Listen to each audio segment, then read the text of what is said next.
This is a story about a group of Black nurses who helped to save the lives of people afflicted with tuberculosis in New York City in 1929. That was during the Great Depression and the days before there were antibiotics. The Black Angels, the untold story of the nurses who helped cure tuberculosis. My guest today is the woman who uncovered this story and wrote that book. I want to welcome author Maria Smilios. Maria, welcome. Welcome. Thank you for having me. You bet. How did you come across this story? So it was 2015 in August. I was working as a science editor and I was editing a book on rare lung diseases when I came across a line in a chapter that said the cure for tuberculosis was discovered at Seaview Hospital in Staten Island. I'm a lover of New York history and of disease. And so I Googled it and up came an article about the cure at Seaview Hospital.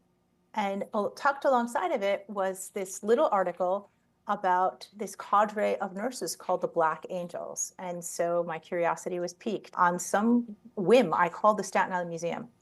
And I said, have you heard of the Black Angels? And the woman who answered the phone was kind of taken aback. I asked specifically for Miss Virginia Allen because she was one of the women mentioned in the article, and she is one of the last living Black Angels. As it would have it, the museum was doing a grand reopening, and she was going to be there giving a little presentation on the Black Angels, and so I went. Wow. And that's where it all started, yeah. That is amazing. All right, this cadre of women, as you put it, showed up when nobody else would, when nurses were quitting.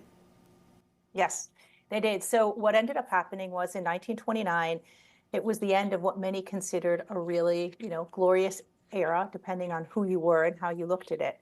And at the time, white working women had plenty of options for jobs that wouldn't kill them.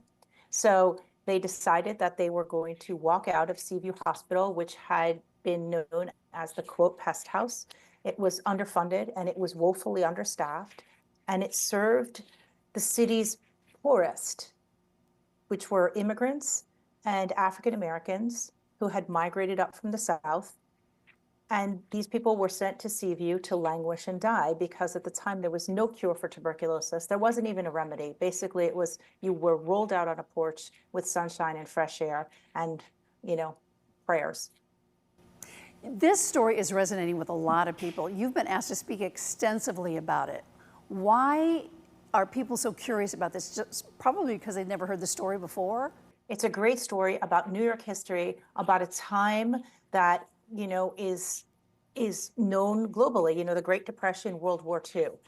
It's also a story about women, Black women in science, that is important not only in the medical community, so it crosses, it intersects in all these different historical, moments, medical history, American history, Black history, women's history, and the history of tuberculosis. And right now, unfortunately, tuberculosis is, on the front pages of the newspaper again, sadly.